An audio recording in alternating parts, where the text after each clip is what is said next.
পাটপাতা দিয়ে তো অনেক কিছু বানিয়ে খেয়েছেন, এই পুরনো দিনের রান্না দুটোও একবার ট্রাই করে দেখুন, খুবই ভালো লাগবে খেতে।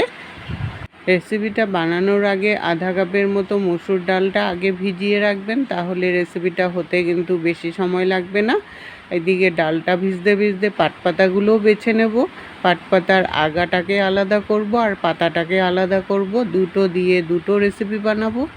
সব পাতাগুলো বেছে নিয়ে তারপর ভালো করে ধুয়ে একটা বাটির মধ্যে নিয়ে স্বাদ অনুসারে নুন দিয়ে মেখে রেখে দিলে এইটার মধ্যে যে বিজল ভাব থাকে, বিজল ভাবটাও বেরিয়ে যাবে, তখন রেসিপিটা খেতেও কিন্তু ভালো লাগবে।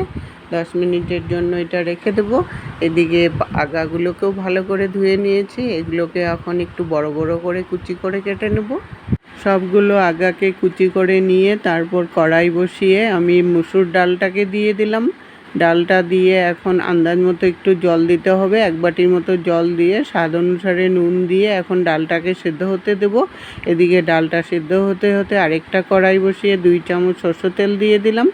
তারপর পাটপাতাগুলো ভালো করে চিপে নিয়ে বিজল জলটা বের করে কড়াইতে দিয়ে দিলাম। সাথে একটা শুকনো লঙ্কাও ভাজা করে নেবেন, তাহলে খেতে কিন্তু খুবই ভালো লাগবে। এখন এই পাতাগুলোকে লো ফ্লেমে রেখে একটু পরে পরে নাড়তে থাকবো আর এদিকে ডালটাও দেখতে থাকবো। ডালটা একটু ফুটে উঠলে পর একটা কাঁচা লঙ্কা চিড়ে দিয়ে দিলাম। এখন ডালটাকে ফুটাতে থাকবো, ফুটাতে ফুটাতে এটা আধা সিদ্ধ হবে, ভেঙে যাবে না সেরকম একটা সিদ্ধ করতে হবে। আর এদিকে পাতাগুলোও কিন্তু কালো হয়ে আসছে, এখনও একটু সবুজ সবুজ ভাব আছে। এই সবুজ ভাবটাও কিন্তু একদম কালো হয়ে যাবে আর একটা মচমচা ভাব চলে আসবে যখন, তখনই এটাকে নামাতে হবে।